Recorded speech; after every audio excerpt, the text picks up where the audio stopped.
네, 요한복음입니다. 갈릴리에서 행하신 첫 번째 기적은 가나의 혼인잔치였었죠. 물을 포도주로 변하게 하신 예수님의 첫 번째 기적. 두 번째 기적은 병 고침이십니다. 귀인이라고 나오는데 여기서 귀인이 이제 자기 아들이 어느 정도 이제 귀인이라고 하면은 사회적으로 또 경제적으로 좀 지위가 높은 사람이겠죠. 자기 아들이 이제 병들어 죽게 되었다라고 해서 예수님께 이제 간청하는 내용입니다. 예수님께서는 그 사람에게 4장 48절 말씀에 너희는 표적들과 이적들을 보지 않으면 믿으려 하지 아니하는도다라고 나오거든요. 음, 그래서 결국은 이제 네 아들이 살아있다 라고 이렇게 얘기를 하셨는데 그 낫기 시작한 시각이 자기가 다시 들어가서 집으로 이제 가는 길에 종을 만났는데 귀인이니까 종들이 있겠죠, 하인들이.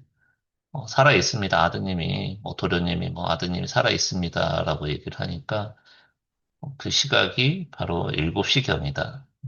열병이 이제 떠났다. 그 시각이 예수님께서 네 아들 살아 있다라고 하는 말씀하고 정확하게 일치하더라. 그래서 그의 온 집이 예수님을 믿더라. 라는 거군요. 이렇게 사실 이 예수님의 엄청난 어떤 기적, 병 고침, 이런 마귀를 쫓아내시고, 이런 것들을 경험한 사람들은 예수님을 믿을 수밖에 없겠죠. 그렇지만 예수님의 고향, 자기 고향에서는 아무 존경도 받지 못한다. 4장 48절에 예수님께서 친히 증언하시길 대언자가 자기 고향에서는 아무 존경도 받지 못하느니라. 이 예수님뿐만 아니라 많은 대언자들이 이사야 대언자나 이런 대언자들이 에레미야나 이런 대언자들이 자기 고향에서는 크게 존경을 받지 못하고 쉽게 말해서 자신의 어떤 행한 말씀 이런 것들이 그 사람에 대해서 잘 아는 사람들은 무시하고 예수님마저도 마리아 요셉 목수 아들 아니야 쟤? 이렇게 되는 것이고 쟤 어, 어렸을 때부터 봤는데 뭐 별거 없던데 이렇게 그의 말이 또는 그의 어떤 대언과 하나님의 말씀 하나님을 대신한 어떤 대언 말씀 또 애언 이런 것들이 힘을 발휘하지 못한다라는 것이죠.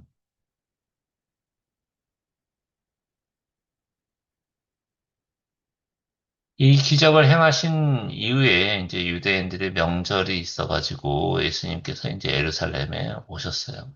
그런데 이 히브리 말로 베데스다라고 하는 연못이 있었는데 거기에는 이제 또 구체적으로 주랑 5개가 있대요.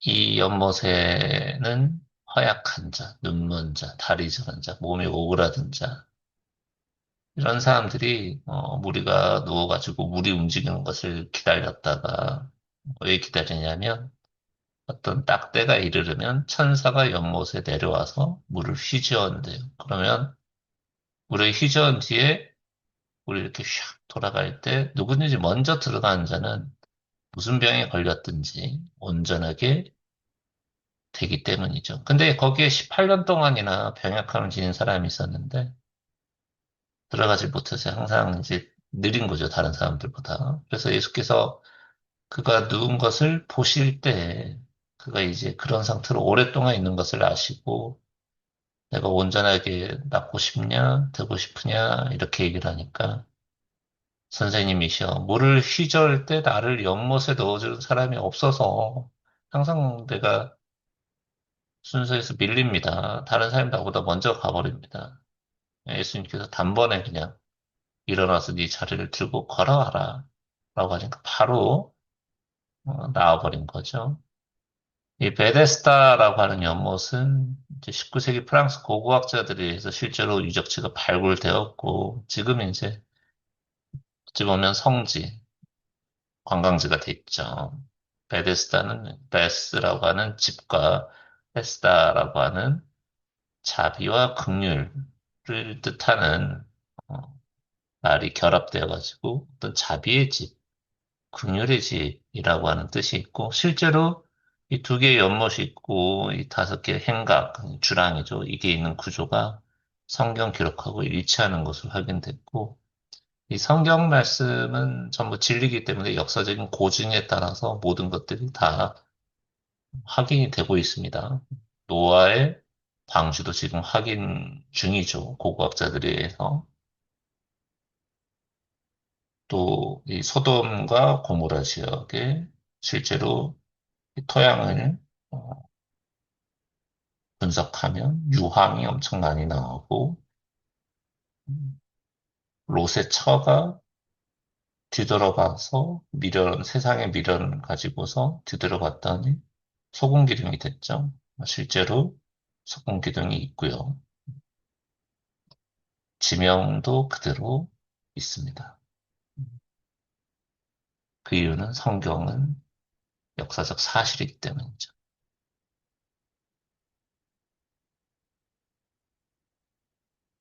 문제는 이 베데스다 연못에 있었던 병자를 치유하시는 날이 유대인들에게는 굉장히 엄격한 이 안식일 날, 어떤 일도 해서는 안 되는 이 안식일 날 치유를 하셨기 때문에 율법에 어긋난다라는 거죠. 그래서 이 율법주의자들, 이 바리새인들이 계속 이제 이걸 가지고서 따지는 것이죠. 5장 15절 말씀에 보면 병 고침을 받은 사람은 그분이 누군지 알지 못하고 이런 그곳에 사람들이 너무 많으니까 예수께서 자리를 그냥 이렇게 옮기시고 피하셨기 때문에 나를 이렇게 낫게 해주신 분이 예수님이라는 것을 몰랐습니다.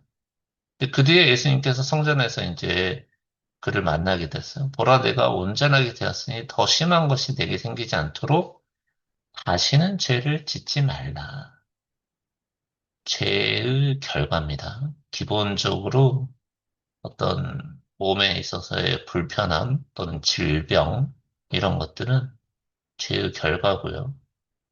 그 죄의 결과가 이제 계속 쌓이다 보면 사망에 이르는 것이죠. 5장 17절에 보시면은 이제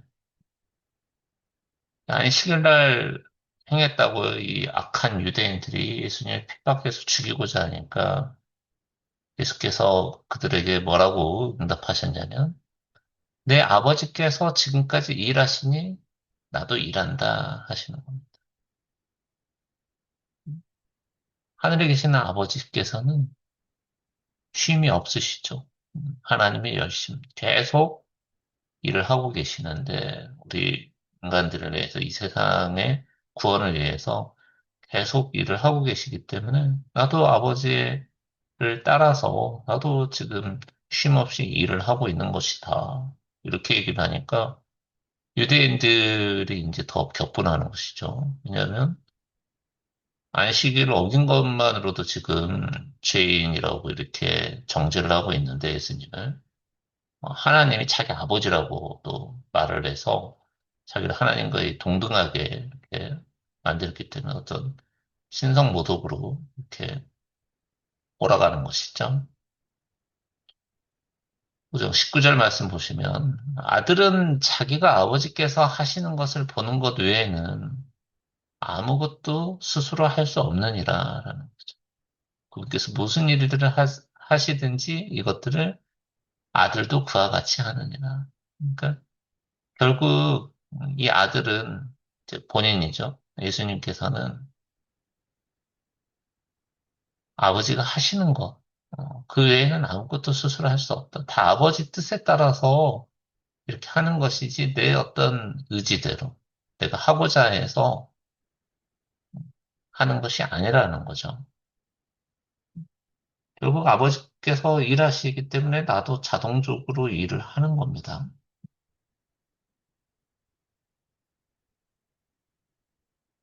그 아버지의 뜻대로 이제 이 아들이 무엇을 하냐면, 예수님께서 무엇을 하시냐면, 바로 심판을 하시죠. 마지막 때가 되면 이제 최후의 심판이죠. 아버지께서 21절 말씀에 죽은 자들을 일으키사 그들을 살리시는 것 같이 아들도 자기가 원하는 자들을 살리느니라. 아버지께서 아무도 심판하지 아니하시고 오히려 모든 심판을 아들한테 맡기셨죠. 전권을 심판의 모든 권한을 아들에게 맡겼습니다.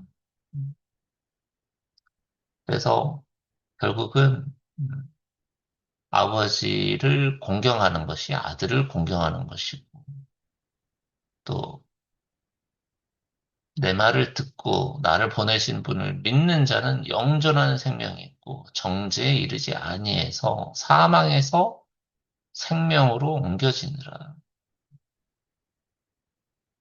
죽은 자들이 하나님의 아들의 음성을 들을 때가 오고 있는데 곧 지금이라. 듣는 자들은 살 것이다. 심판을 집행할 권위를 아들에게 주었다라는 것이죠. 이런 말들에 놀라지 말아라. 어둠 속에 있는 모든 자들이 그의 음성을 듣고 나올 때가 오고 있다. 이제 마지막 때 예수님께서 재림하실 때 무덤에 있는 모든 자들이 이제 음성을 듣고 부활하죠. 근데 이제 부활이 그리스도를 믿는 자들은 생명의 부활로 하지만 악을 행하고 이 불순종의 자녀들은 정죄의 부활로 이제 심판 때 백보자 심판에 자기 행위대로 심판받는 그런 정죄의 부활로 그래서 이 불못에 던져지죠. 나는 아무것도 스스로 할 수 없노라. 나는 듣는 대로 심판하노니 내가 내 뜻을 구하지 아니하고서 나를 보내신 아버지의 뜻을 구함으로 내 심판은 의로우니라. 만일 내 자신에 대해 증언하면 내 증언 참되지 아니하니. 결국 예수님께서는 모든 심판의 권한을 다 이양받고 권세를 다 아버지께서 아들에게 맡기셨지만 사실은 이것도 내가 스스로 하는 것은 아니죠. 그냥 듣는 대로 심판한다.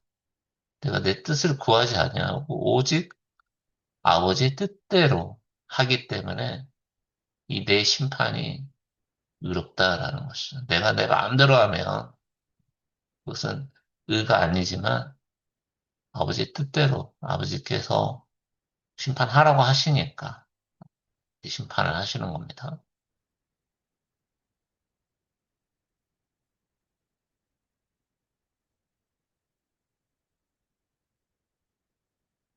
나에 대해서 증언하시는 다른 분이 있다. 너희가 요한에게 사람을 보내가지고 이 바리새인들이죠. 유대인 중에서 이제 바리새인들이 요한한테 사람을 보내서 그가 진리에 대해서 이제 증언을 하라고 했거든. 근데 나는 사람한테 이 증언을 받아들이지 않는다. 정말 저 사람이 그리스도냐? 라고 이렇게 요한한테 사람을 보내가지고 얘기를 하니까 요한이 이제 그랬죠. 나는 그리스도가 아니다. 단지 그리스도가 오는 길을 곱게 하는 자다. 라고 이렇게 얘기를 했는데 요한이 이제 요한이라는 사람을 통해서 이제 예수님을 이제 증언을 할 수 있는데 예수님께서는 요한의 증언보다 더 큰 증언, 이 사람의 증언이 아닌 더 큰 증언이 있죠. 실제로 예수님께서는 이 요한을 굉장히 이제 타오르며 빛나는 등불, 그리고 이 요한, 침례자 요한에 의해서 그 등불을 보고서 사람들이 잠시나마 한동안 기뻐하기를 원했죠. 하지만 이 요한의 증언보다 훨씬 더 큰 증언이 있기 때문에 굳이 이 요한의 증언에 의존하지 않는 예수님. 아버지께서 증언자죠. 하나님께서 증언자이기 때문이죠. 아버지께서 내게 주사 끝마치게 하는 일들, 내가 행하는 바로 그 일들이 나에 대해 증언하게. 아버지께서 나를 보내신 것을 증언하느니라. 결국 어, 이 인간의 증언, 어떤 요한의 증언보다도 훨씬 큰 하나님 아버지께서 친히 나에 대해서 이렇게 증언을 하셨다는 겁니다. 그래서 너희는 아무 때에도 그분의 음성을 듣지 못하고 그분의 모습을 보지 못하며 또 그분의 말씀이 너희 속에 거하지 아니하나니 그분께서 보내신 이를 너희가 믿지 않기 때문이다. 결국 하나님께서 보내신 독생자 아들 예수 그리스도를 믿지 않기 때문에 너희들은 하나님을 볼 수 없다. 또 하나님의 음성마저도 말씀을 듣지 못한다라는 것이죠. 또 예수님께서는 이 성경 기록들을 좀 너희들이 탐구해 봐라.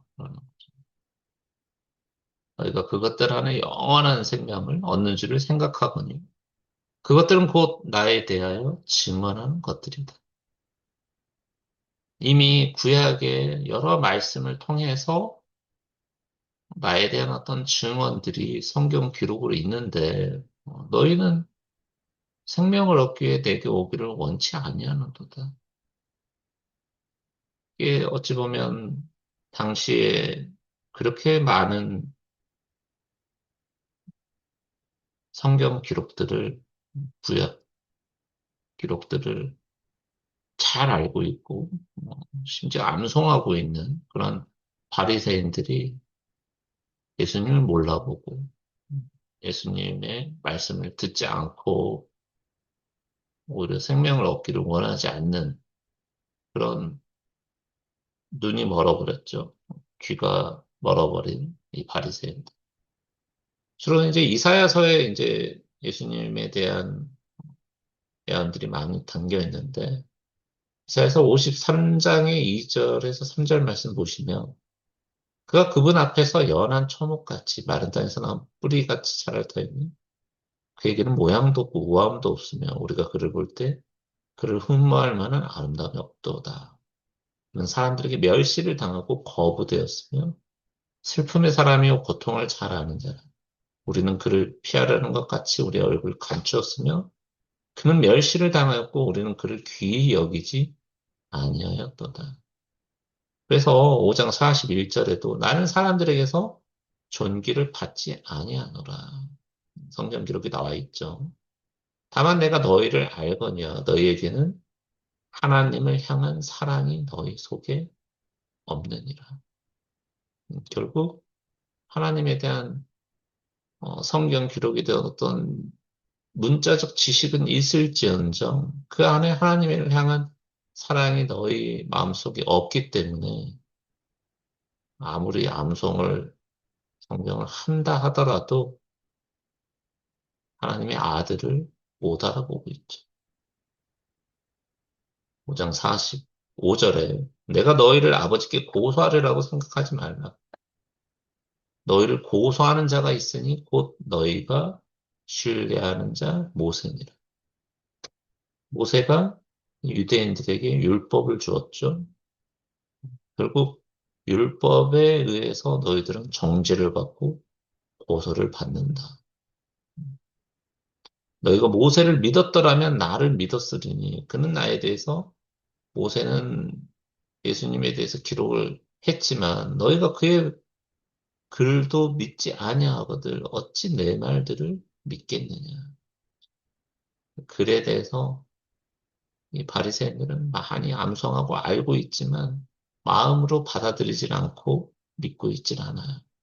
이 모세의 기록도, 즉 구약의 기록도 지금 믿지 아니하고는 어떻게 예수님의 말을 너희들은 믿을 수 있겠냐라는 것이죠.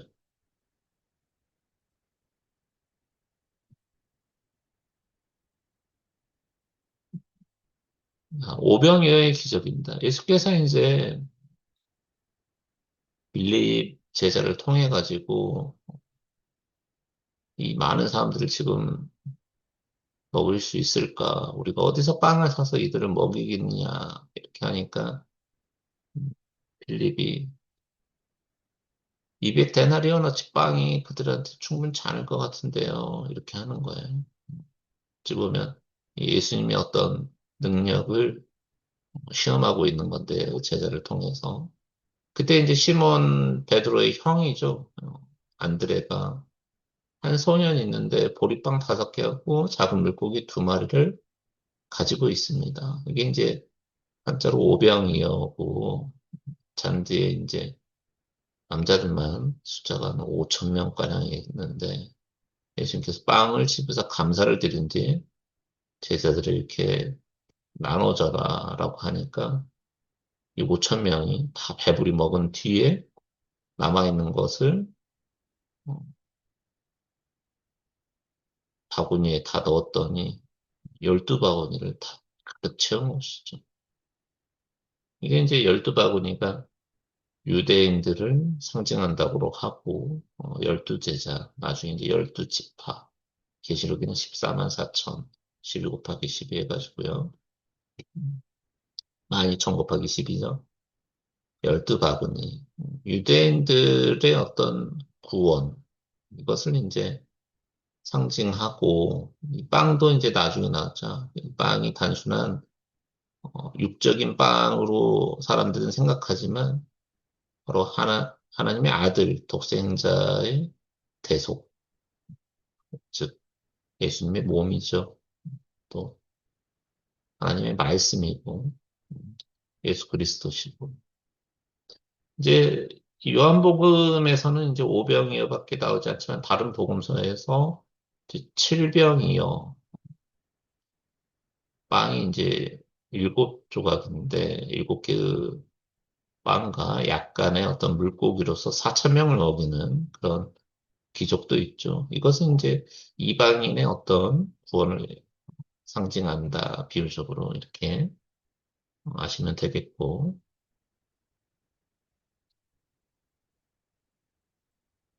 오병의 기적을 이렇게 행하신 다음에 사람들이 이제 그거에 대해서 열광을 합니다. 그래서 억지로 자기를 데려다가 왕으로 삼으시려는 것을 이제 예수님께서 다 아시고, 이 세상에 어떤 영광을 받으려고 지금 오신 게 아니기 때문에 다시 이제 피하시고 사람들로부터 멀리 이제 산으로 이제 떠나가고 제자들은 이제 예수님이 날이 어두워지고 하니까 제자들은 이제 먼저 떠납니다. 그래서 25 내지 30 스타디온 정도 이렇게 노를 저어서 배를 타고 가버나움으로 가고 있는데 스타디온은 이제 그리스 경기장 트랙을 길이를 뜻한다고 합니다. 약 지금 미터로 환산을 하면 185미터 정도 되고, 그래서 이제 경기장은 이제 스타디온 뭐 이런 어원이 있고요. 그러니까 이제 25에서 30 스타디온이니까 뭐 거의 3km 되려나요? 3, 4km 될 것 같은데 상당한 이제 거리를 어느 정도 이 항구에서 떠나갔죠. 이 얘기는 바다 한복판이라는 얘기입니다. 호수 한복판. 예. 근데 이제 예수님께서 바다 위로 걸어오시니까 사람들이 이제 깜짝 놀랬죠. 유령인 줄 알고. 그러니까 예수님께서 두려워 마라. 나다. 많이 두려워하지 말라. 라고 하시는데 이게 바로 이사야서 43장 1절에 오 야곱아. 야곱은 이제 이스라엘이죠. 너를 창조한 주가 이제 이같이 말하노라. 오 이스라엘아, 너를 지은 이가 말하노라. 두려워하지 말라. 내가 너를 구속하고 내가 너를 내 이름으로 불렀나니 너는 내 것이니라. 그 다음 구절이 이제 내가 물 가운데로 지나갈 때 내가 너와 함께 하리라.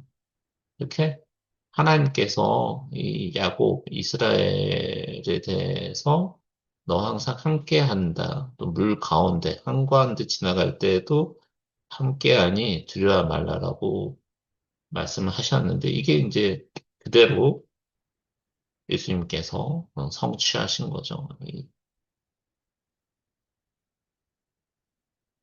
완전히 구약과 신약이 일치하는 중첩을 이루는 대목입니다.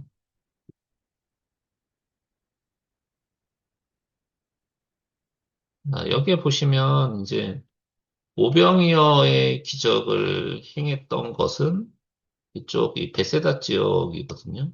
음, 그리고 이제 여기서 이제 배를 타고 가버나움으로 이렇게 향하는 때 이제 어느 정도 몇 킬로 지났을 때 예수님을 만난 거죠. 근데 사람들은 이제 계속 좀 오병이어의 기적을 행했던 예수님을 찾아다녔어요.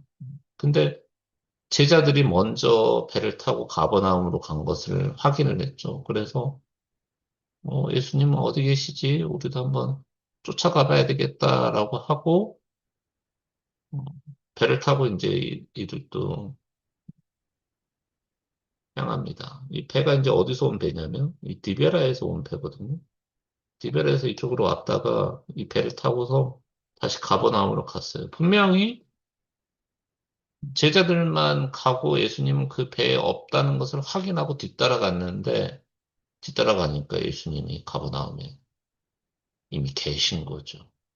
6장 25절에 바다 건너편에서 그분을 만나 그분께 이르되 라비오 언제 여기로 오셨나요? 선생님 언제 오셨어요? 라고 하니까 예수께서 그들에게 대답하시되 진실로 진실로 내가 너희에게 이르노니 너희가 나를 찾는 것은 너희가 기적들을 보았기 때문이 아니요 빵을 먹고 배불렀기 때문이로다. 결국 너희들이 원하는 것은 어떤 기적 그 자체에 어떤 의미를 부여하는 게 아니라 결국 우리를 육적으로 잘 먹고 잘 살게 해주는 그런 것에 초점이 있는 거 아니냐. 그런 육적인 탐욕, 우리를 잘 살게 해주는 존재에게 의존하려고 하는. 결국에 너희들의 이 포커스는 바로 썩어 없어지는 그 양식에 있다. 지금으로 얘기하면 물질이죠. 물질적인 것. 육적인 것에 관심을 가지고서 어, 나를 지금 이렇게 계속 찾는 거 아니냐. 저 양반이랑 같이 다니면은 먹을 걱정을 안 해도 되겠네. 우리 부자 될 수도 있겠네. 뭐 그런 어떤 마음에서 자꾸 예수님을 찾았던 거 아니냐. 그래서 예수께서 이제 말씀하시죠. 썩어 없어지는 양식을 위해 수고하지 말고 영존하는 생명에 이르도록 항상 있는 그 양식을 위해 수고하라. 결국 이제 이 빵이라고 하는 게 우리의 육적인 것을 위해서 결국 그 빵은 썩어 없어지고 그것을 먹은 우리 몸뚱아리도 결국 뭐 몇 년 지나면 다 늙어서 병들어서 다 없어지는 그것을 위해서 수고하지 말고 영생, 영원한 생명에 이르도록 하는 그 양식, 바로 말씀, 예수님 그 자체인 이 말씀을 위해서 너희들이 애쓰고 수고해야 된다라는 것이죠. 6장 29절에 하나님께서 보내신 자를 너희가 믿는 것, 이것이 바로 하나님의 일이죠. 사람들을 영생에 이르게 하도록 구원하도록 하려고 하는 게 바로 이 하나님의 일입니다.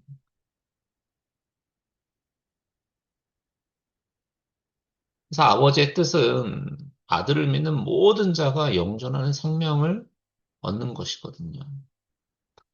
기록된 바 기록된 바 그러면 구약에 이미 기록이 되어 있는 겁니다. 그가 그들에게 하늘로부터 빵을 주어 먹게 하였도다. 여기서 그는 이제 모세입니다.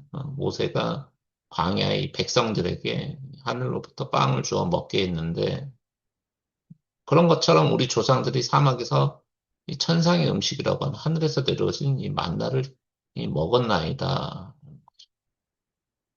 어찌 보면 자랑하는 거죠. 우리는 이 우리 조상들이 하늘의 빵인 이 만나를 먹었습니다.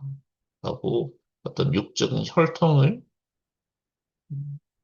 자랑하고 또 여전히 우리 육을 살리는 그런 물질적인 빵을 강조하는 이 바리새인들.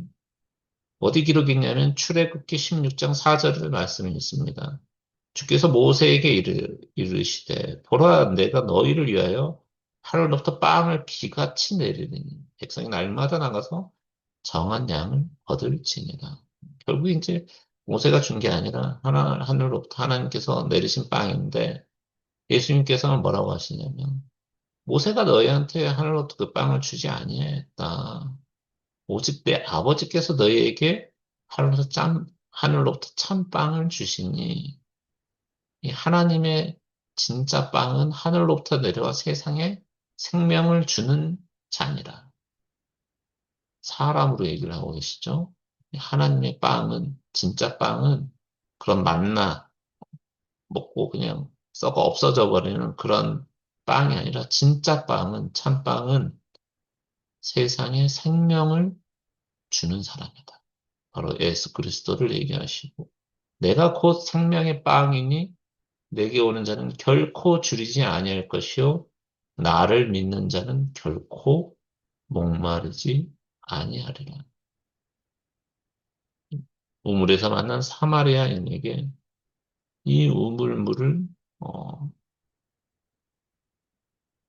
계속 갈증이 나고 그런 물이지만 내가 주는 이 생명수는 더 이상 목마르지 않는 물이다. 이렇게 말씀하셨죠. 여기서도 이제 빵과 내 자체가 생명의 빵이다. 결국 말씀이죠. 하나님의 말씀. 나를 믿는 자는 결코 목마르지 아니하니라. 예수 그리스도를 믿는 자는 영생을 얻고 더 이상 죽지 않는 그런 몸이 되는 것이죠, 나중에. 결국에 그분께서 내게 주신 모든 것 중에 내가 하나도 잃지 아니하고 마지막 날에 그것을 다시 일으키는 것. 이게 바로 아버지의 뜻이고, 나를 보내신 분의 뜻은 어, 아들을 보고 그를 믿는 모든 자가 영존한 생명을 얻는 것이다. 마지막 날에 내가 그를 일으키리라. 부활을 얘기를 하고 계시죠.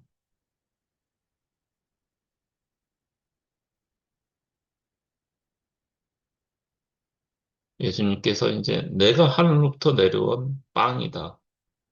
나를 먹는 자, 이 빵을 먹는 자는 영원한 삶을, 생명을 얻으리라 라고 하니까 유대인들이 이것을 이제 이해를 하지 못하고 육적으로만 해석하고 진짜 비유라는 것을 이해를 못하는 거죠. 육적으로만 해석을 하고 니고데모처럼 이 사람은 요셉 아들 예수가 아니냐. 내가 그 아버지 요셉 마리아 어머니를 우리가 아는데 무슨 하늘로부터 내려왔다라고 지금 얘기를 하느냐. 제 마리아 뱃속에서 태어났는데 이렇게 수근거리고 그러니까 예수께서 수근거리지 말아라. 나를 보내신 아버지께서 이끌지 아니하시면 아무도 내게 올 수 없고 내게 오는 그를 마지막 날에 내가 일으킬 거다. 이 대언자들의 글에 그들이 다 하나님께 가르침을 받으리라라고 기록되어 있다. 이사야서 54장 13절 맞습니다. 이 모든 자녀들이 주에게 하나님의 가르침을 받으리니 다 하나님께서 가르침을 받는다라고 기록되었기 때문에 고로 아버지께서 듣고 배운 자마다 내한테 올 것이다. 이 말은 어떤 사람이 아버지를 보았다라는 것이 아니라 오직 하나님에게서 온 자만 아버지를 보았다. 나를 믿는 자는 영원한 생명이 있고 고로 내가 곧 그 생명의 빵이다. 이 하늘로부터 내려온 빵, 즉 예수님이죠. 그러므로 사람이 그것을 먹으면 죽지 않고 누구든지 내 살을 먹고 내 피를 마시는 자에게는 영원한 생명이 있나니 마지막 날에 내가 그를 일으키리라. 내 살은 참으로 양식이고 내 피는 참으로 음료니 내 살을 먹고 내 피를 마시는 자는 내 안에 거하고 나도 그 안에 거하느니라. 살아계신 아버지께서 나를 보내심에 내가 아버지로 말미암아 사는 것 같이 나를 먹는 그 사람도 나로 말미암아 살리라. 이게 이제 이 창조나 이 구속사적인 토속 관계입니다. 하나님께서 누구를 보내셨어요? 예수님을 보내셨죠. 그리고 그 예수님으로 말미암아서 우리 예수님을 믿는 자들이 그 안에 들어올 수 있다라는 거예요. 영원한 생명을 가진 하나님 안에 이 예수님이 말씀으로써 이 피조물들인 이 우리들을 창조하셨잖아요. 예수님의 말씀으로 말미암아서 우리 성도들이 창조된 것처럼 피조물들이 만들어지고 이 천지가 만들어진 것처럼 예수님으로 말미암아서 그를 믿음으로써 우리도 살 수 있고 영원한 생명을 얻을 수 있다라는 겁니다. 바로 이 창조에 있어서도 우리가 이 하나님 아버지 그리고 그 안에 계시는 예수님 안으로 쏙 들어가야 되는 것처럼 후속사적으로도 우리가 그분의 구원을 얻으려면 영생을 얻으려면 어, 예수님을 거쳐서 하나님으로 들어가야 합니다. 유일한 통로는 유일한 문은 하나님으로 이르는 영원한 생명으로 이르는 유일한 중보자는 바로 예수 그리스도시죠. 이것은 하늘로부터 내려온 그 빵이고 너희 조상들이 만나를 먹고도 죽은 것과 달리 이 빵을 먹는 자는 영원히 살 것이다.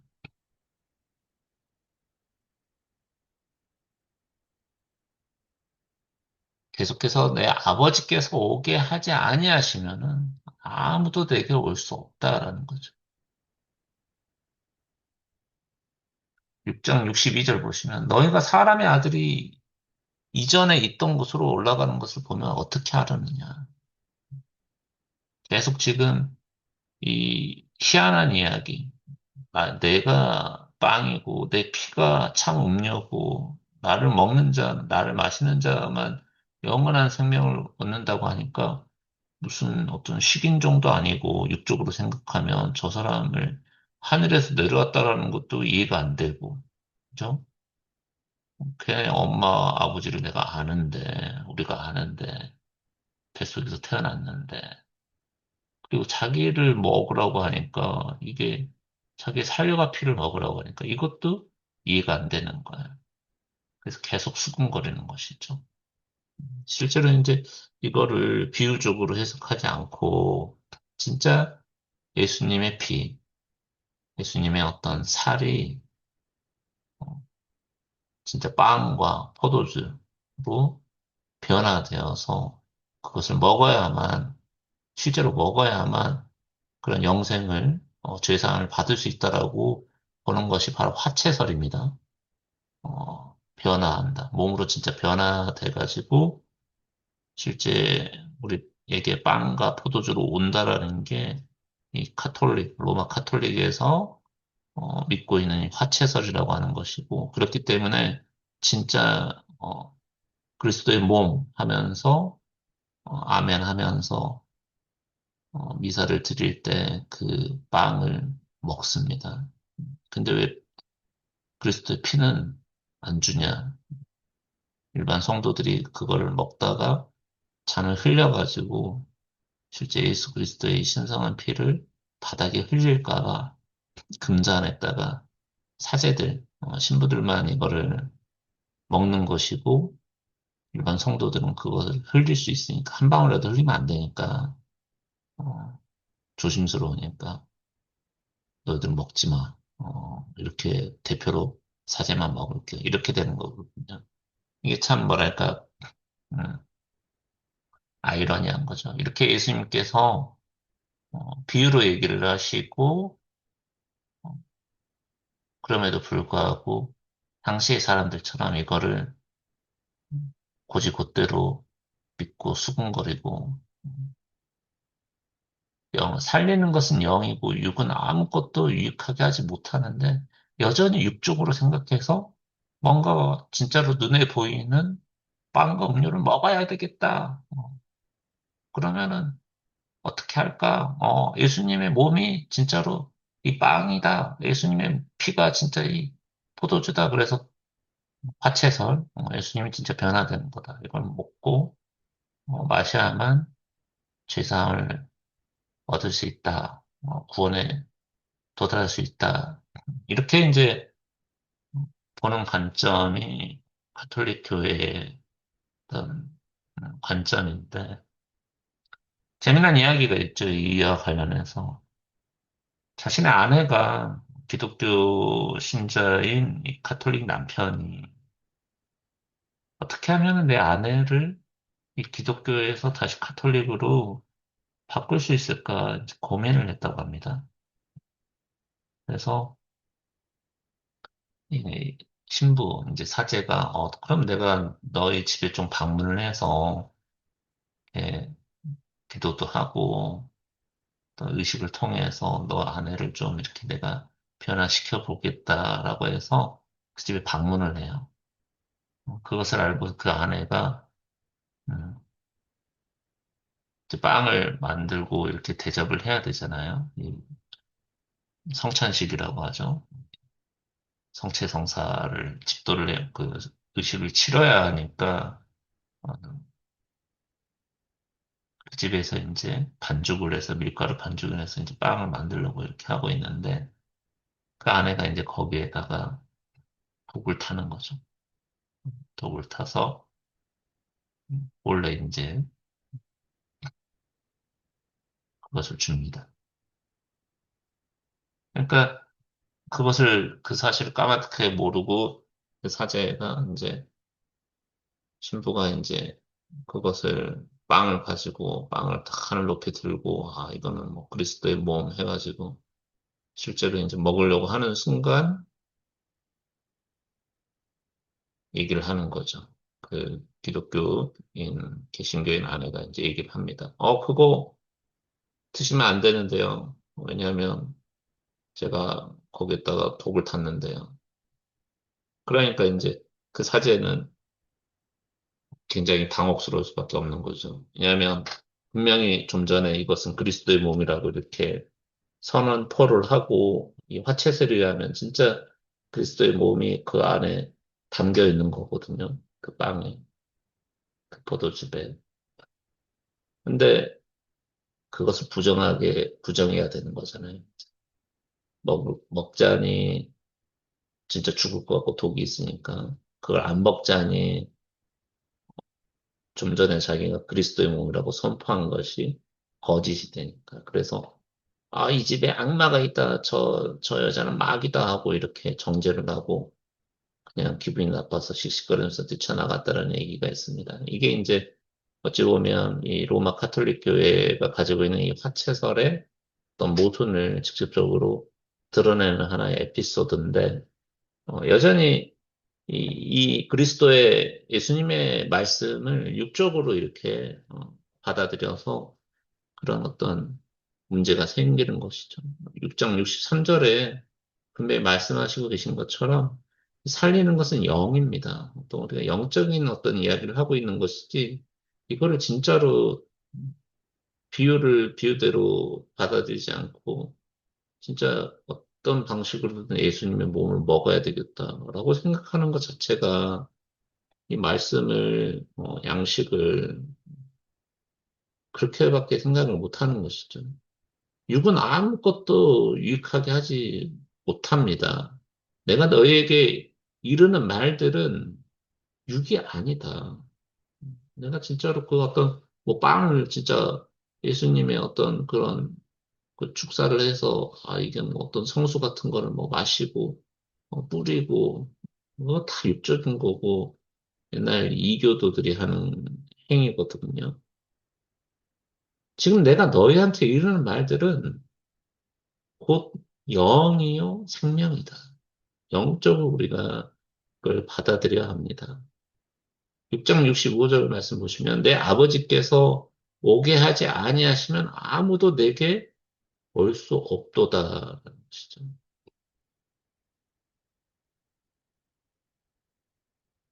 아버지가 어, 허락하지 아니하면 결국 아버지의 뜻대로 아들은 행하는 것이고 아버지가 이렇게 심판해라 그러면 그냥 심판하는 것이지 예수님께서 하시는 게 아니에요. 실제적으로는 아버지께서 하시는 거고 어, 아버지를 예수님은 하나의 어떤 통로요 문인 것이죠.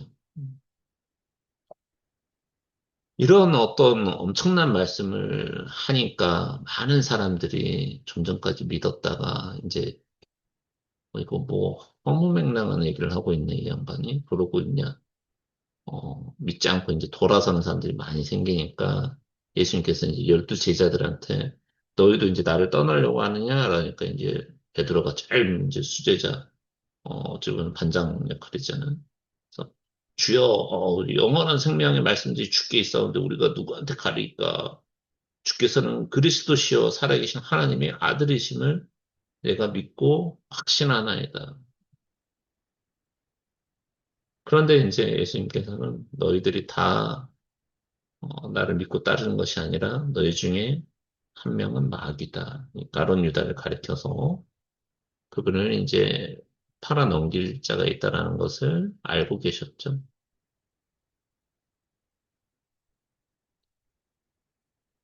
그분의 형제들도 우리가 대언자가 자기 고향에서는 능력을 발휘하지 못하고 그런 것처럼 예수님의 이 형제들도 예수님을 믿지 못했어요. 그래서 뭔가 이제 약간 냉소적인 거죠. 함정에 빠뜨리는 것까지는 아니고, 좀 냉소적으로 그분의 형제들도 예수님을 믿지 않으셔서 이제 예수님한테 뭐라고 얘기를 하시냐면, 자꾸 어떻게 어떤 은밀히 어떤 기적을 행하고, 그자를 또 피하고, 막 이렇게 숨고, 이렇게 하지 말고, 당당하게 그러면, 이 세상에, 음, 이제 형제니까, 형님이 하는 것을 이 세상에 다 나타내셔요. 드러내라, 온전히. 이러니까 이제 예수님께서 자신의 형제들에게 내 때가 아직 아니, 도달 안 했기 때문에 너희 때는 늘 준비되어 있다. 근데 세상이 너희는 미워하지 못하지만 지금 나는 미워하고 이는 내가 세상에 대해 증언하되 곧 세상의 행위들이 악하다고 증언하기 때문이다. 세상이 악하기 때문에 결국 진리를 선포하고 계시는 참비신 예수 그리스도를 미워하고 이게 어찌 보면 예수님께서 이 세상이 악하다라고 하는 증언이 합당한 것이죠. 어둠은 빛을 피합니다. 진리를 선포하면 진리를 듣지 아니하려고 하는 것이죠. 이게 바로 세상이 악하기 때문이다.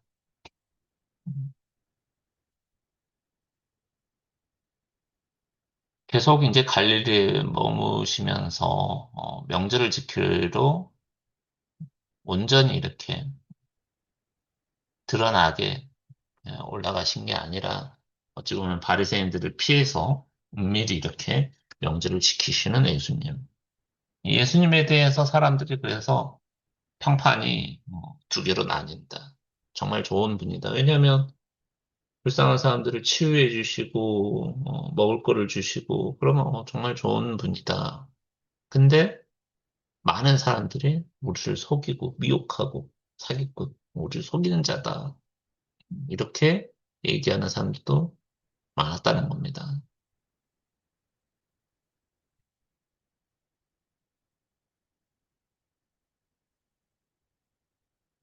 사실 놀라운 것은 이 바리새인들이 보기에 이 예수께서는 정규 교육을 받지 않고 어떤 문자 교육을 받지 않은 집에서 자랐는데 너무나 놀라운 어떤 가르침, 교리를 이렇게 선포하고 말씀을 하시니까 도대체 너가 어떻게 글을 알고서 지금 이렇게 배우지도 않은 것 같은데 교육도 제대로 안 받았는데 이러냐라고 하니까 예수께서 내 교리, 내 가르침은 내 것이 아니다. 나를 보내신 분의 것이다. 지금 이 요한복음에서 말씀하시고 계시는 예수님의 어떤 관점을 보십시오. 모든 것은 다 하나님으로부터 나온 겁니다. 가르침도, 심판도, 구원도. 나를 보내신 분, 하나님께서 택하신 분을 내가 이렇게 하는 거고, 하나님께서 가르쳐 주신 교리를 내가 그냥 이렇게 선포하고 있고, 대안하고 있는 것이지, 어, 오직 영광 받아야 될 분은 내가 아니다. 자기 영광을 구하려는 게 아니라, 바로 자기를 보내신 분의 영광을 구하는 거죠. 하나님을 영광을 높이. 그렇기 때문에 그 안에 불의가 없는 겁니다. 늘 의롭고 옳은 이유는 바로 하나님의 뜻대로 하기 때문에. 하나님으로부터 나온 것들을 가르치기 때문에. 사람들이 이 예수님한테 마귀 들렸다. 당신은 마귀 들렸다. 누가 당신을 죽이려 하냐. 지금 예수님은 결국은 너희들이 이제 이 유대인들이 자기를 죽일 것을 아시고 이제 얘기를 하는 건데 저 사람은 좀 미친 사람이다 아니면 마귀 들린 사람이다. 어, 이때만 하더라도 예수님께서 십자가에 못 박혀서 희생당한 것을 죽음을 처하는 것에 대해서 알지를 못했죠.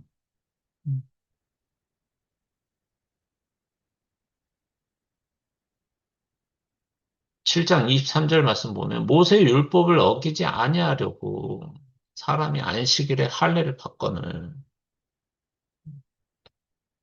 할례를 받는 것이 더 우선이기 때문에 이 모세 율법에 있어서 이 안식일임에도 불구하고 이 모세 율법을 지키기 위해서 이 할례를 행한다라는 것이죠. 근데 내가 지금 안식일 날 사람의 몸을 온전하게 이렇게 했다고 해서 너희들이 지금 나한테 화를 내느냐. 그러니까 안식일을 날 어떤 것도 해서는 안 된다 이게 아니라 다른 어떤 율법을 지키려고 어기지 아니하려고 안식일 할례를 받거든요. 근데 내가 지금 사람을 살렸는데 안식일을 했다고 해서 지금 나한테 화를 내고 나를 돌로 치려고 하고 죄인이라고 정죄를 하느냐. 겉모양으로 판단하지 말고 의로운 판단으로 판단을 해라라고 꾸짖으시고 나는 스스로 오지 아니했다. 나를 보내신 분은 참되다. 계속해서 나를 보내신 분, 내가 그분에게서 나왔고 그분께서 나를 보내셨고 그분께서 나에게 말씀하신 것을 나는 이제 얘기를 하는 거다.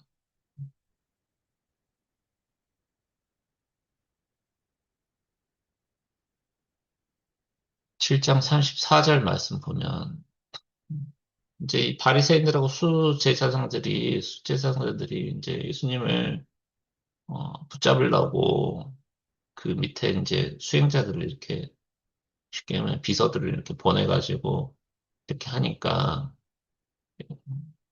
예수님께서 너희가 나를 찾아도 만나지 못할 거다. 내가 있는 곳에 오지도 못할 거다.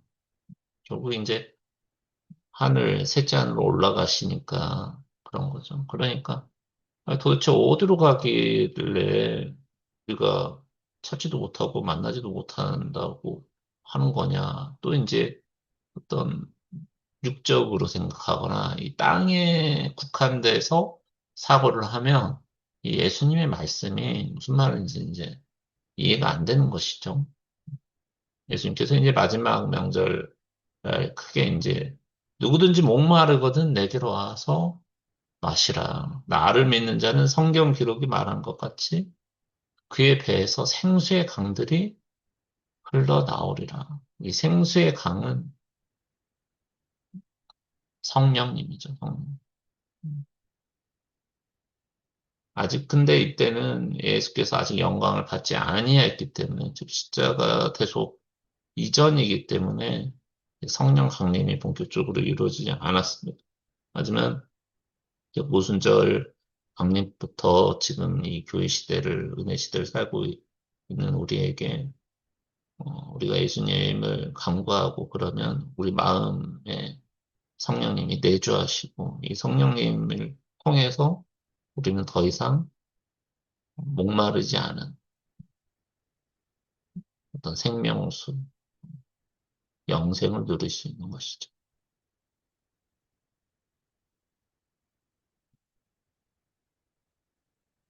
그리스도를, 어, 예수님을 그리스도로 이렇게 인정하지 않는 가장 큰 이유 중에 하나가 그리스도께서 이제 실제로 이 베들레헴 고을에서 태어나셨지만 그리스도의 이제 어머니 아버지 요셉과 마리아가 이제 갈릴리 지역에서 이렇게 정착을 해서 생활을 하다 보니까 사람들은 그 이전의 어떤 일들을 상세히 알아보거나 알지 못하고 그냥 갈릴리 사람, 나사렛 사람, 나사렛 예수 이렇게 알고 있거든요. 그러니까 성경 기록에 그리스도께서는 다윗의 씨에서 나오시고 다윗에 있던 베들레헴 고을에서 나오신다고 했다. 근데 지금 저 예수라고 하는 청년은 베들레헴 출신이 아니지 않냐라고 해서 그것 때문에 사람들끼리 서로 이견과 분열이 생겼다라는 것이죠. 미가서 5장 2절에 나와 있죠. 베들레헴 에브라다야. 네가 유다 수천 가운데에서도 이 작은 어떤 고을일지라도 이스라엘에서 치리자가 내게서 즉 베들레헴에서 나올 거다라는 거죠. 예언이 되어 있습니다. 그러니까 당시 이제 이 바리새인들이 이 예언을 기록을 알고 있고 그런 것들을 바탕으로 저 예수는 갈릴리 출신이기 때문에 그리스도 메시아가 아닐 거다 이렇게 섣부른 또 교만하게 섣부르게 이제 확정을 해버린 것이죠. 그래서 이제 그때 직무 수행자들이 비서들이죠. 어찌 보면 밑에 하수인들이 제사장들하고 바리새인들한테 다시 돌아왔어요. 그래서 너희들 왜 빈손으로 오냐 붙잡아갖고 오라 그랬더니 그래 너희도 지금 속았냐? 라고 하니까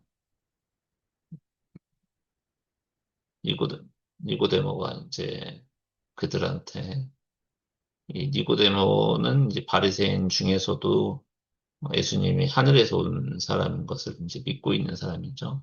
나중에 이제 예수님의 장사 때 큰 역할을 하게 되고요. 근데 여기서 이제 그들에게 너희들이 그렇게 율법을 잘 지키는 이 바리새인인데 우리 율법에 있어서 우리 법에 있어서 어떤 사람의 말을 듣고 그가 행하는 걸 알아보기도 제대로 알아보기도 전에 그냥 그 죄를 그냥 이렇게 심판하는 그런 율법이 있냐 라고 얘기를 하는 거죠. 이렇게 이제 좀 니고데모가 예수님을 이제 항변해주고 그런 역할을 하고 있는데 그러니까 이제 그 말을 듣는 다른 사람들이 다른 바리새인들이 너도 갈릴리에서 왔냐? 라는 거죠. 너도 한패냐? 조사하고 살펴봐라. 갈릴리에선 대언자가 일어나지 않는다.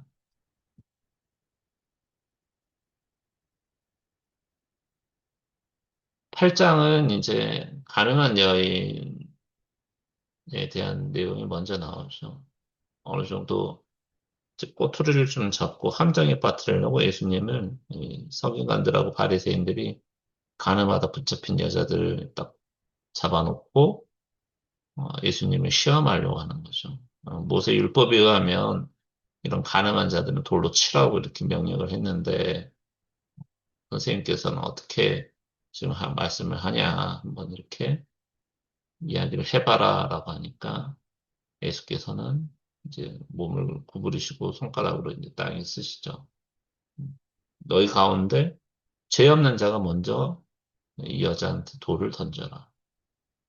그런데 나이가 가장 많은 이 노인부터 시작해서 양심의 가책을 좀 받아서 자기들도 다 죄가 있거든요. 뭐 간음을 했건 뭘 했건 다 인생을 살면서 죄를 지지 않았겠어요. 그래서 하나씩 하나씩 이렇게 다 빠져나가다가 나중에는 이제 젊은 사람들도 싹 빠져나가서 예수님만 남죠. 그리고 그 여자가 이제 있으니까 예수님께서 나도 너를 정죄하지 아니하겠다. 그러니까 다시는 죄를 짓지 마라. 라고 해서 가늠한 여인을 정죄하지 아니하시고 용서하시죠. 우리는 모두 죄인이기 때문입니다.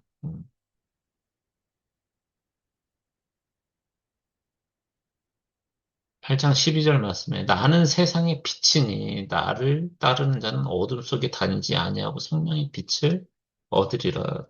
1장에 이 세상의 참빛이라고 이렇게 나왔던 내용을 예수께서 스스로 이제 나는 세상의 빛이다. 나를 따르는 사람들은 어둠에 거하지 아니하고 생명의 빛을 얻을 것이다. 라고 이렇게 선포를 하고 계시죠.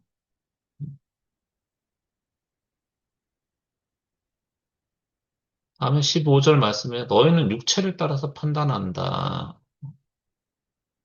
그러나 나는 아무도 판단하지 아니한다. 내가 판단을 해도 내 판단은 참된다. 난 기본적으로 판단하지 않지만 내가 판단을 하더라도 내 판단은 항상 옳다, 참되다. 그 이유는 육체를 따라서 판단하지 아니하는 것이죠. 영을 따라서. 이 영은 항상 나 혼자 있지 아니하고 아버지와 함께하고 있는 영이죠.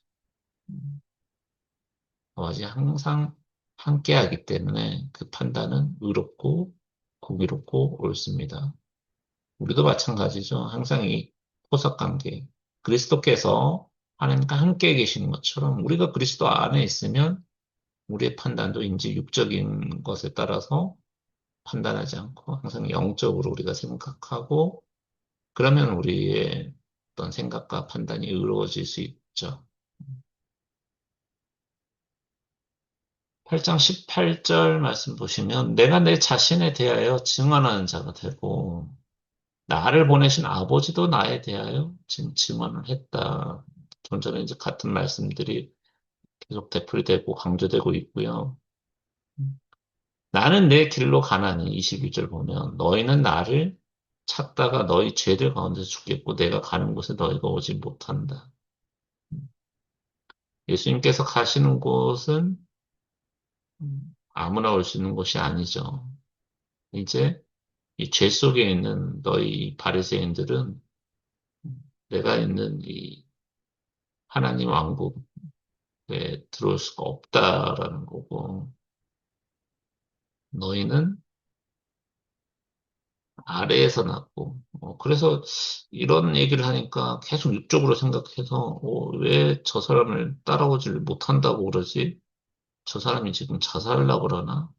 라고 하니까 계속해서 너희는 아래에서 났다. 땅에서 났다라는 거죠. 육적인 생각. 나는 위에서 났다. 하늘에서 나셨죠. 성령으로 잉태되셨기 때문에 너희는 이 세상, 이 죄 속에 속하고 나는 이 세상에 속하지 않고 하나님에 속하고 있죠. 하늘에 속한 자와 이 땅에 속한 자가 이렇게 다릅니다. 우리가 계속 땅을 생각하고 이 땅에서 무엇을 이루려고 하고 이 땅에서 잘 먹고 잘 살려고 하고 이 땅에서 뭔가 명예를 누리려고 하고 어떤 육적인 판단과 육적인 생각을 계속 한다 그러면 우리는 세상에 속한 사람. 그러면 하나님과 함께 할 수 없죠. 우리도 이 비록 땅에서 태어났지만 이 세상의 것과 구별짓고 그리스도를 따라서 연합하면 이제는 이 썩어 없어지는 이 육체로부터 초월해서 영원한 생명을 누릴 수 있다는 것입니다.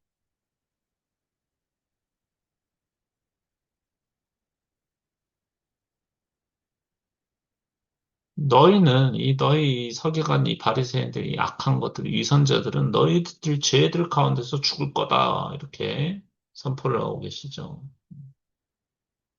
나를 보내신 분께서는 참되시다. 나는 내가 그분에게서 들은 그것들을 지금 세상에서 이야기하고 있는 거다. 그래서 그리스도께서는 사실 하나님의 말씀을 그대로 그냥 대언하고 계시는 것이죠. 너희가 사람의 아들을 들어 올린 뒤에야 내가 그인 줄을 알고 내가 십자가에 못 박혀 들어 올려야만 되는 것이. 또 내가 스스로 아무것도 하지 아니하고 오직 내 아버지께서 내게 가르치신 대로 내가 이것들을 말하는 줄도 알리라. 내가 내 어떤 자의적인 판단으로 내가 지금 뭘 하겠다고 이렇게 얘기하는 게 아니라 이 모든 것은 하나님 주권자이신 하나님의 계획 안에서 하나님의 역사 안에서 하나님의 뜻대로 지금 나도 어찌 보면 십자가에 못 박혀야 되는 지금 상황이다라는 거죠. 이걸 지금 모르겠지만 나중에 너희들 알 거다라는 거죠. 너희가 내 말에 거하면 참으로 내 제자가 되고 또 너희가 진리를 알리니 진리가 너희를 자유롭게 하리라. 그리고 하나님의 말씀이 바로 예수님이고 예수님의 말씀에 거하게 되면 예수님을 따르는 제자가 되고 우리가 진리를 알게 되고 진리에 거해야만 진정한 자유를 누릴 수 있는 것이죠. 그렇지 않고 실제로 세상적으로 자유인이라 할지라도 계속해서 죄의 종으로 살아가는. 그리고 결국은 나중에 이 육적인 것에 매몰되다 보면 멸망하죠. 사망에 이르는 그런 신세가 됩니다. 죄의 종이죠. 진리 안에 거하지 않게 되죠. 이 불순종의 자녀들, 이 마귀 자식들입니다. 진실로 진실로 내가 너희에게 이르노니 누구든지 죄를 짓는 자는 죄의 종이다. 왜 이렇게 말씀하시냐면 아니 우리는 아브라함의 자손으로서 다 지금 어디 노예 생활하는 것도 아니고 속받은 적이 없는데 왜 무슨 자유를 우리 보고 자유롭게 되리라 마치 우리가 종이었던 것처럼 종의 신분인 것처럼 근데 종인 거죠. 음. 신분상으로는 종이 아니지만 사회적으로 종이 아니지만 죄를 짓기 때문에 이 죄의 속박으로 인해서 너희들은 구속된 상태다. 이 율법의 정죄함에서 완전히 벗어나기 위해서는 바로 그리스도 안에 거해야 합니다. 아들이 너희를 자유롭게 하면 너희가 참으로 자유롭게 되리라. 이 죄의 종은 영원히 집에 거하지 못한다.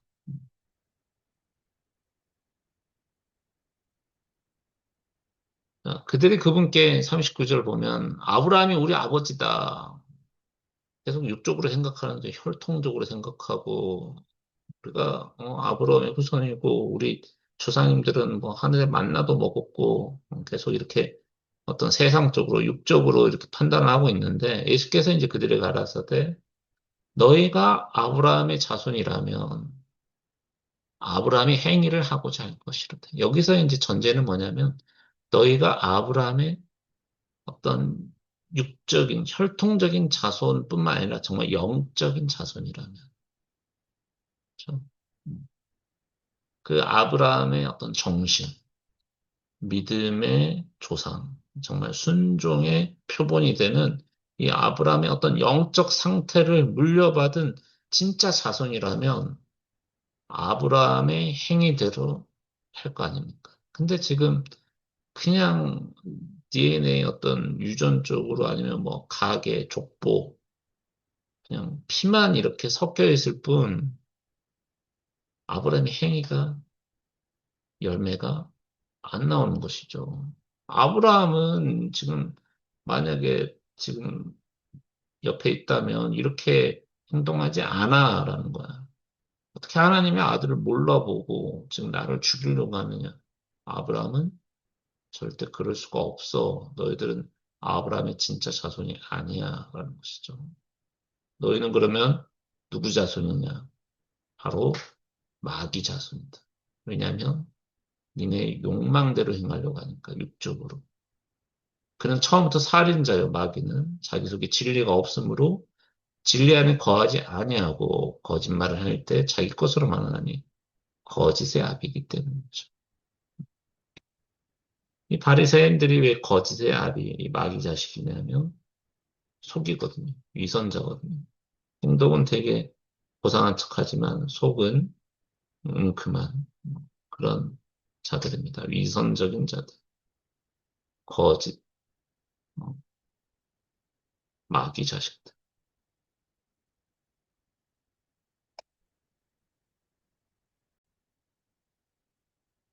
예수님께서 왜 이렇게 말씀을 하시냐면, 이 하나님에게서 난 자, 즉 마귀에게서 난 자가 아니라 이 하나님에게서 난 자는 참 아브라함의 자손이라면, 진짜 아브라함의 자손이라면 하나님의 말씀을 잘 들을 수밖에 없다라는 거죠.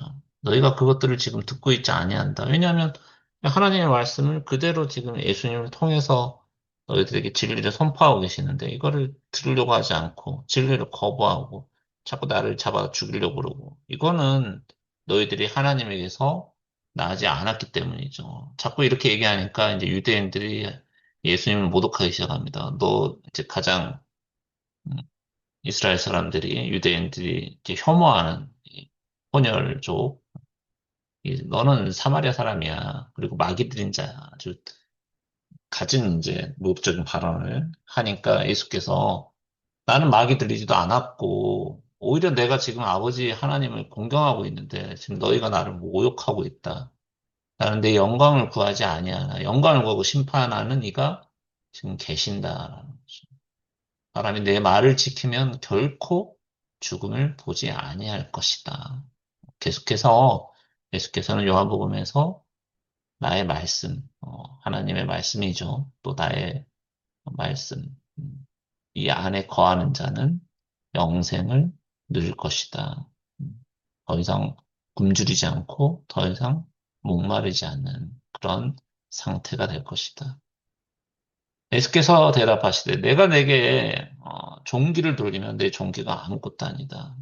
내가 지금 내 영광 받자고 아니면 나의 어떤 존엄함을 나한테 돌리는 게 아니라 내게 종기를 돌리는 분은 하늘에 계신 아버지시니 곧 너희가 지금 하나님이라고 말하는 그분이다. 내가 지금 말하는 게 내가 어떤 영광 받으려고 하고 내가 지금 존귀함을 얻으려고 하고 하는 게 아니라 너희들이 지금 어, 구약의 때부터 이 유대인들이 말이죠. 믿고 있는 하나님 그분 아니냐. 근데 내가 그분을 잘 알고 있는데 왜냐면 그분에게서부터 보내졌기 때문에 근데 내가 그분을 잘 모른다. 나 하늘에서 오지 않았다. 우리 아버지가 아니다. 이렇게 말하면 나는 이제 거짓말쟁이가 된다. 나는 사실대로 얘기하고 있을 뿐이다. 진실대로 얘기하고 있을 뿐이다. 나는 그분을 잘 알고 있고 그분의 말씀을 지키고 있다. 심지어 너희들의 조상 아브라함도 나의 날 보기를 기뻐하다가 그날을 보고 즐거워하였느니라. 그러니까 아브라함이 자기를 보았다. 라고 하니까 너가 지금 50살도 안 됐는데 어떻게 아브라함을 볼 수가 있느냐? 아브라함이 너를 봤다 그러냐? 보고 즐거워했다 그러냐? 그러니까 예수께서 아브라함 있기 전에, 태어나기 전에 이미 나는 태초부터 있었던 분이죠. 그러니까 이제 더 이상 참지 못하고 돌을 들러가고 치려고 하니까 예수께서 숨기시고 아직 때가 죽으실 때가 아니기 때문에 피하시죠.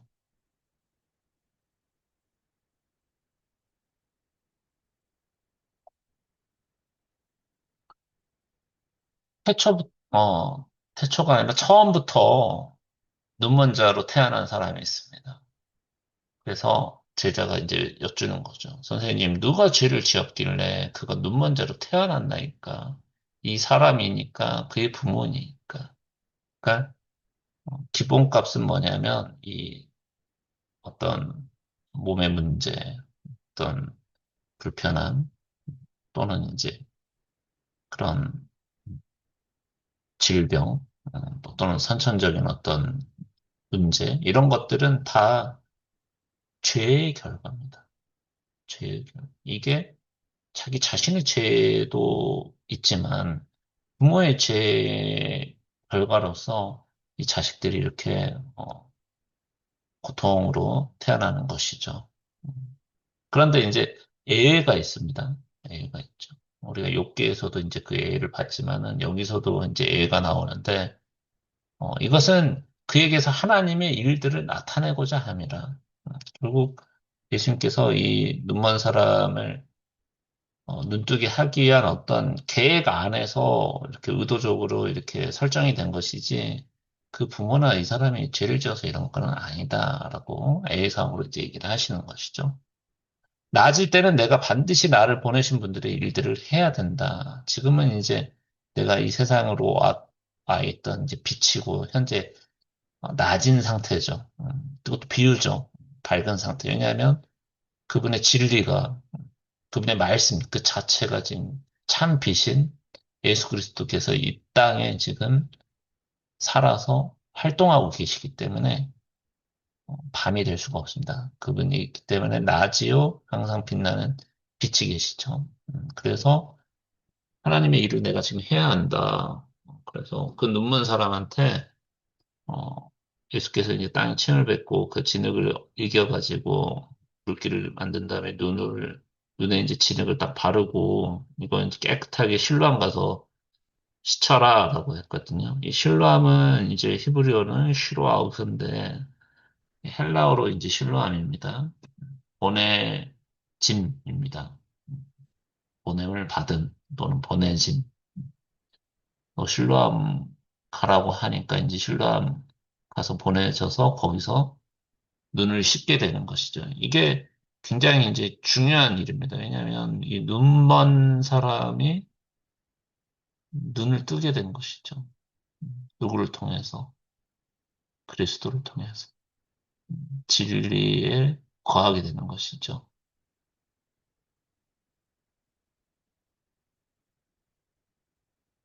이 예수님의 치유, 예수님의 어떤 기적, 눈 열림이죠. 이 개안, 눈이 완전히 열리는 그런 사건을 가지고서 계속 이제 꼬투리를 잡아서 예수를 궁지로 몰게 하는 이제 바리새인들이 나오는데 예수라는 사람이 진흙을 이겨내는 바르고 나더러 이제 신랑 못에 가서 시치라 하기에 내가 가서 시력을 받았습니다. 계속 이제 가서 추궁을 하는 거예요, 이 바리새인들이.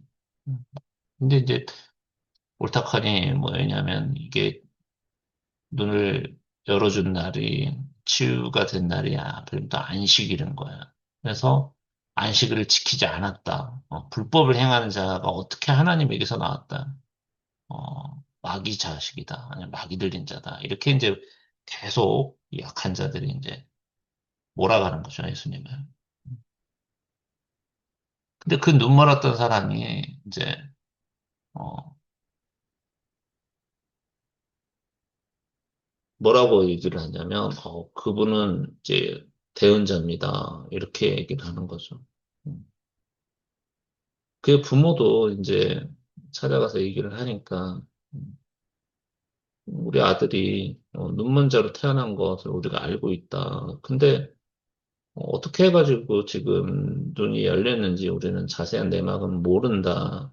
이렇게 이제 좀 둘러댄 이유는 그리스도라고 이제 이렇게 시인을 하면 이제 쫓겨나고 이 눈을 부릅뜨고 이제 예수님 죽이려고 하는 이 유대인들이 이제 두렵기 때문이고 그 권세에 눌려서 부모가 이제 우리 아들도 좀 나이가 있으니까 직접 가서 물어봐라 라고 한 것이죠. 그가 죄인인지 아닌지 나는 알지 못하고 한 가지 아는 것은 이제 직접 찾아가서 아들이 이제 대답한 겁니다. 확실한 거는 내가 눈이 멀었는데 지금 보고 있는 거다. 그러면서 이 눈뜨게 된 이 아들이 이 청년이 당신들도 지금 자꾸 이렇게 쫓아다니는 거 보니까 그의 제자가 되려고 지금 그러니까 라고 이제 순수하게 뭘 모르고 이제 얘기를 하니까 이 바리새인들 화들짝 이제 놀래면서 욕하면서 야 너는 그 사람의 제자일지 모르나 우리는 모세 제자야 감히 어떻게 우리한테 그 사람 제자라고 우리를 욕되게 하냐 이렇게 부정하는 것이죠.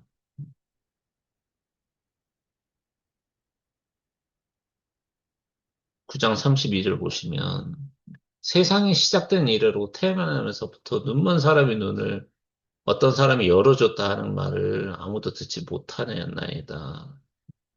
이 사람이 하나님에게서 오지 아니었다면 아무 일도 할 수 없었을 거다. 사실 이게 불가능한 거죠. 이 하나님의 어떤 그 권능이 아니고서는 지금까지는 뭐 듣도 보도 못했다, 눈이 떠졌다는 것은 잠깐 어, 눈이 시력을 잃었다가 되찾은 사람이 있지만 태어나면서도 장님이었는데 그러니까 이제 지금 네가 말이야 죄들 가운데서 태어나서 너 죄인이잖아. 태어났을 때 또 눈이 멀었으면 너 죄인인데 당시에 이제 다 그렇게 봤으니까 감히 우리를 가르치려고 그래. 이, 어, 그래가지고 내쫓아버린 거죠. 근데 이제 예수께서 그 소식을 듣고서 실제로 그 사람을 만납니다. 만나가지고 다시 만난 거죠. 다시 만나서 그가 이제 예수님한테 주여 그분이 누구시노니까 내가 그분을 좀 믿고자 한다. 그러니까 예수께서 네가 그를 보았고 너와 지금 말하고 있는 네 앞에 보이는 사람, 너랑 지금 말하고 있는 사람이 그다라고 하는 거죠. 그래서 주여 제가 믿겠나이다 하면서 이제 경배를 하고 예수님을 믿는 거죠. 당사자는 이제 예수님을 믿을 수밖에 없겠죠. 예수께서 이제 내가 심판하려고 이 세상에 왔으니 이것은 보지 못하는 자들은 보게 하고 보는 자들은 눈 멀게 하려 함이라. 이 구절이 이제 굉장히 중요해서 저도 제목으로 삼았는데 이 챕터의 제목으로 선정을 하였는데 보지 못하는 자들은 보게 하고 바로 너처럼 이 진리에 눈뜨지 못한 그런 사람들은 눈을 뜨게 해주고 보는 자들, 내가 지금 진리를 알고 있다라고 그런 어떤 교만한 자들, 어, 거짓 지식인들, 바리새인들, 위선자들, 이 사람들은 눈 멀게 할 거다라는 거죠. 실제로 지금 이 말세에 강한 미혹을 올 거라고 이렇게 예언이 되어 있는데 정말 세상에 대해서 내가 좀 안다라고 하는 그런 보는 자들은 지금 다 눈과 귀가 멀어져 있어요. 오히려 글도 못 읽고 어, 사회적으로 여러 가지 지탄을 받고 있고 이 사람처럼 뭐 죄인이라고 그런 낮은 자들, 겸손한 자들이 진리에 눈을 뜨고 보게 되는 그런 현상이 지금도 이제 벌어지고 있는 것이죠. 41절 보시면 예수께서 그들에게 이르시되 너희가 눈 멀었다면 너희에게 죄가 없으려니와 지금 너희가 우리는 본다 하고 이렇게 말함으로 너희 죄가 나와 있다. 그러니까 뭘 지금 제대로 보지도 못하고 그냥 하나님의 아들이 와 이렇게 살아와서 하늘에서 내려오셔서 실제 성령으로 태어나셔서 이 많은 기적과 어찌 보면 구약의 말씀들을 다 성취하고 계심에도 불구하고 또 이거 지금 뭘 안다, 본다 이렇게 지금 얘기하고 있으니까 너희가 지금 죄인인 거다.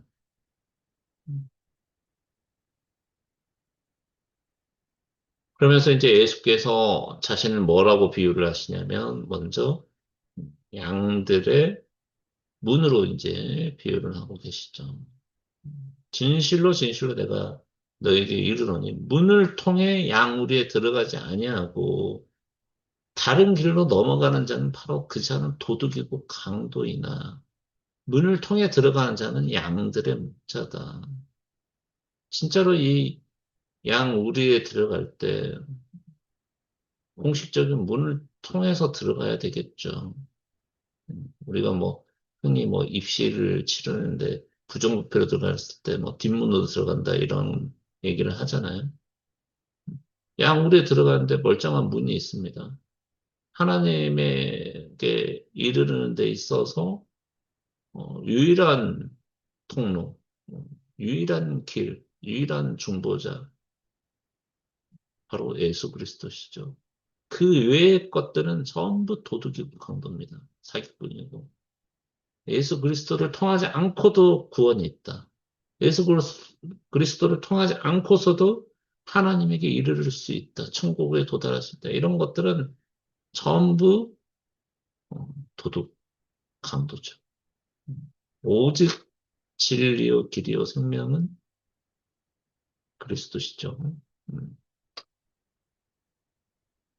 여기서 이제 양들은 이제 문지기가 그에게 문을 열어주고 양들은 그의 음성을 듣나니 그가 자기 양들을 이름으로 불러 그것들을 밖으로 인도한다.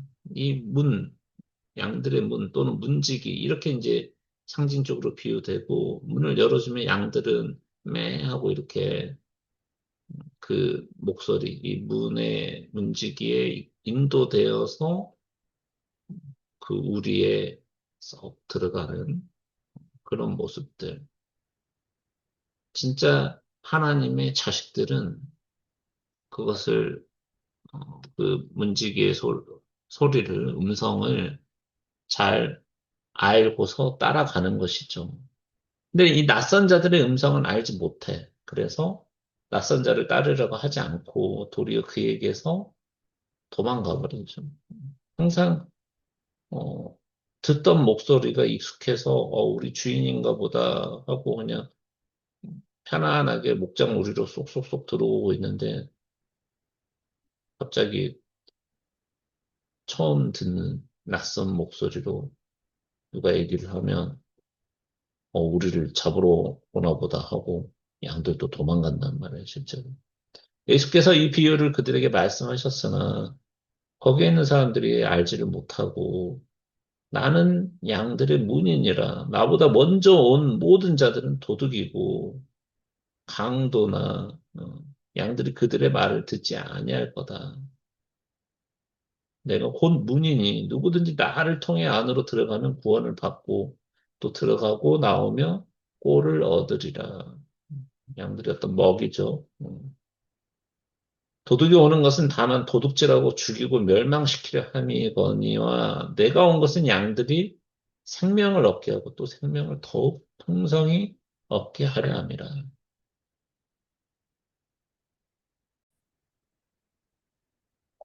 또 두 번째로 이 문으로 이제 비유를 하시고 또 문지기로 비유를 하셨는데 두 번째는 이제 선한 목자로 비유를 하시죠. 그래서 예수께서 나는 선한 목자니라. 선한 목자는 양들을 위해서 자기 생명을 내어주죠. 실제로 이제 예수님께서 자신의 양들, 자신의 백성들을 위해서 십자가에 희생하셨죠. 목자가 아닌 반대로 이 거짓 목자들, 이 사꾼들은 돈만 밝히고 이익을 추구하려고 하는 이 사꾼들은 양들이 자기 것이 아닌 자는 이리가 오는 것을 보면 양들을 버리고 도망한다. 이리가 그것들을 붙잡아가고 또 양들을 해친다라는 거죠. 사꾼이 도망가는 것은 그가 사꾼이기 때문인 것이죠. 진정한 목자면 이리들한테 상처를 받다 한다 하더라도 자기 양들을, 소중한 양들을 지키죠. 근데 그런 것들을 보고 도망가는 것은 그가 처음부터 사꾼이고 또 양들을 돌보지 아니하기 때문이죠. 나는 선한 목자고 내 양들을 알고 또 내 양들도 나를 안다.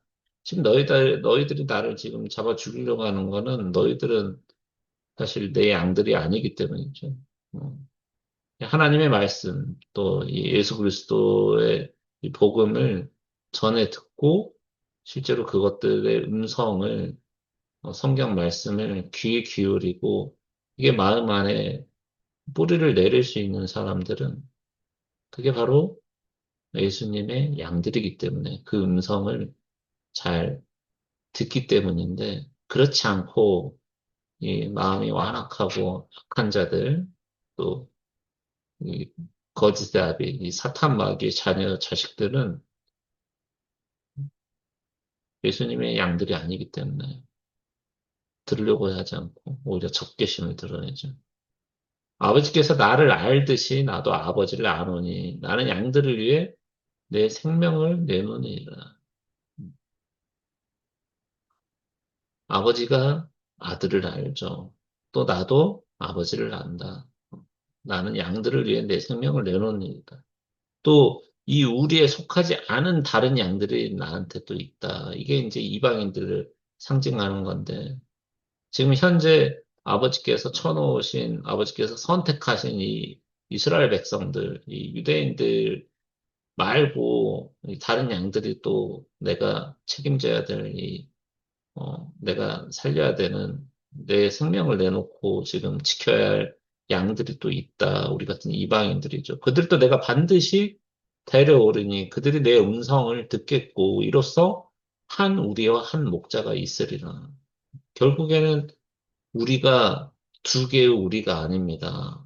하나의 우리예요. 이 세대주의자들은 유대인들이 구속 따로, 이방인들 구속 따로 이렇게 따로 국밥으로 생각하는데 그렇지 않아요. 신약 때 이 유대인들이 하나의 어떤 예표고 상징이고 어떤 표본이었다면 그것을 이제 신약 때는 이 할례자와 무할례자가 중요한 것이 아니고 유대인의 피냐, 이 피가 아니냐 이게 중요한 게 아니라 그리스도를 믿는 자와 믿지 않는 자로 이렇게 구별되어 오직 한 분의 목자, 이 선한 목자이신 그리스도, 그리고 그 안에 있는 이 하나의 교회, 하나의 믿는 집단, 성도들이 있을 뿐입니다. 뭐 유대인들의 성도, 뭐 이방인의 성도 이렇게 따로따로 있는 것이 아니죠. 이러므로 내 아버지께서 나를 사랑하시나니 이는 내가 내 생명을 다시 취하려고 그것을 내놓기 때문이다. 결국은 대속제물로 희생당할 것을 알고 계시고 이런 말씀을 하시는 거고 내게는 그것을 버릴 권능도 있고 그것을 다시 취할 권능도 있노라. 나는 이 명령을 누구한테서 받았냐면 내 아버지한테 받았다.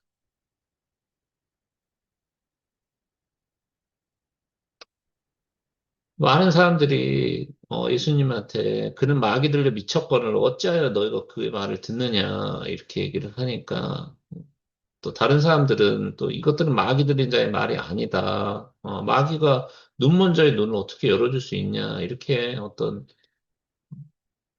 서로의 어떤 분열, 어떤 논쟁이 생긴 것이죠.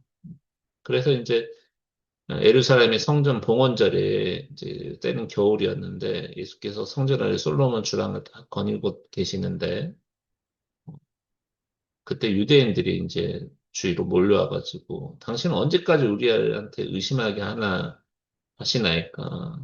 당신이 그리스도라면 우리한테 분명하게 말씀을 해라라고 이렇게 얘기를 하니까 예수께서 내가 너희한테 말하였지만 너희가 지금까지도 믿지 아니하지 않은 거 아니냐. 내가 너희에게 말한 것 같이 너희가 내 양들에게 속하지 아니함으로 믿지 아니함도다. 그리스도 예수님을 믿지 아니하는 사람들은 어, 그리스도의 양이 아닌 것이죠. 내 양들은 내 음성을 들으며 나는 그들을 알고 그들은 나를 따르느니라.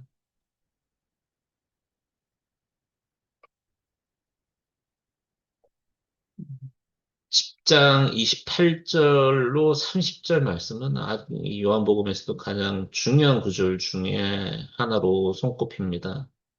이 구속사적인 어떤 구속의 어떤 목적으로서 아무도 예수 그리스도 이 선한 목자 손에서 이 양들을 빼앗지 못한다라고 내가 그들한테 영생을 주노니 아무도 이 내 양들 결코 멸망하지 않을 거고 내 손에서 아무도 그것을 빼앗지 못한다라고 선포를 하고 계시죠. 그러시면서 동시에 그들을 나한테 주신 그 양들을 그 백성들을 나한테 주신 내 아버지는 모든 것보다 크시다는 거예요. 이 세상에서 하나님 아버지보다 더 큰 존재는 없죠. 그리고 아무도 이 아버지 손에서 능히 그들을 빼앗지 못한다는 거죠. 결국 이것도 제가 이 요한복음 1장부터 말씀드리지만 이 하나님과 예수님의 관계, 이 포석 관계죠. 하나님은 가장 크시고 이 하나님 안에 예수님이 그대로 이렇게 포함돼서 들어가 계시기 때문에 이 하나님의 손아귀에서 아무도 하나님 것을 빼앗아 갈 수 없죠. 하나님의 자녀들, 하나님의 자녀들을 그 누구도 그 생명에서 앗아갈 수 없고 멸망시킬 수 없습니다. 철저하게 보호되고 구속되어 있는데 구원이 완성되어 있죠. 근데 마찬가지로 이 하나님 안에 계시는 이 예수님의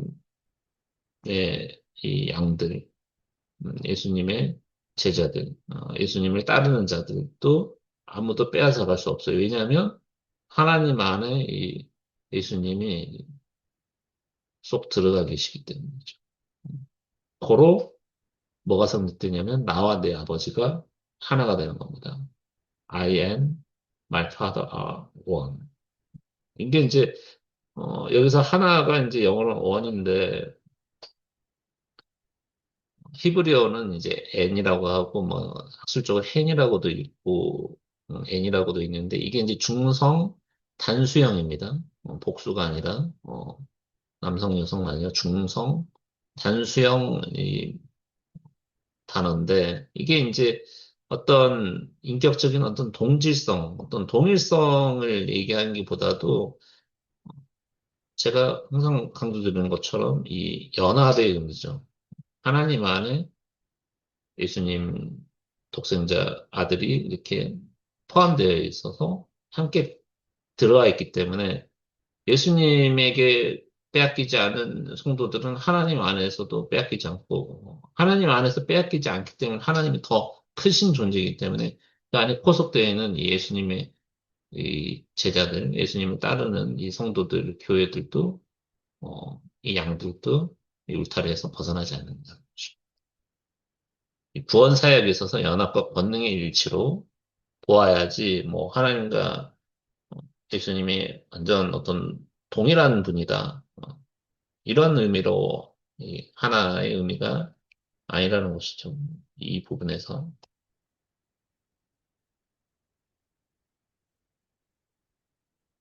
그래서 지금 우리가 너를 돌로 치려고 하는 것은 선한 일 때문이 아니고 지금 신성모독 때문이다. 너가 지금 계속 하나님 아들이라 그러고 하나님과 하나님이 너라 그러고 자꾸 사람인 너가 예수 너가 지금 너를 하나님으로 지금 만들고 있는 거 아니냐.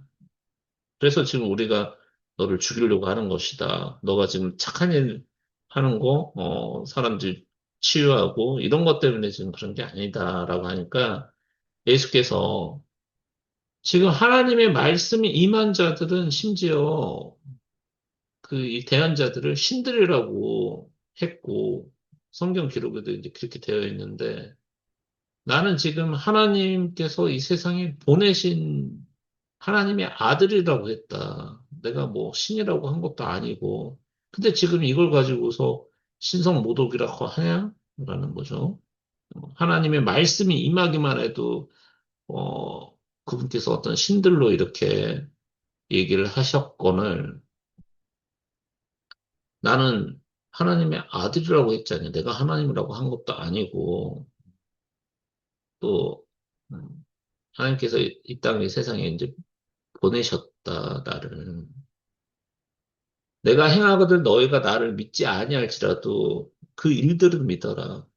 지금 내가 행하고 있는 이 엄청난 기적들, 어떤 사건들, 이런 것들은, 너가 나를 안 믿더라도 내 행동은 그 사건들은 믿어라. 그러면 아버지께서 내 안에 계시고 내가 그분 안에 있음을 너희가 알고 믿을 거다라는 거죠.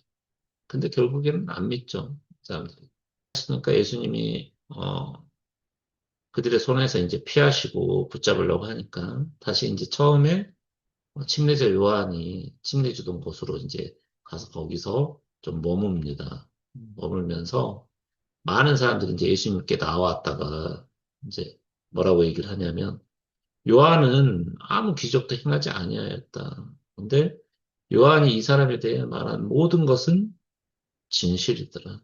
음, 즉 예수님에 대해서 이야기한 모든 이야기들이 다 진실이라는 것을 그 침례하던 곳에서 사람들이 이제 확인을 하고서 그리스도를 믿더라. 예수님을 믿더라. 여기까지는 이제 10장 내용이 되겠습니다.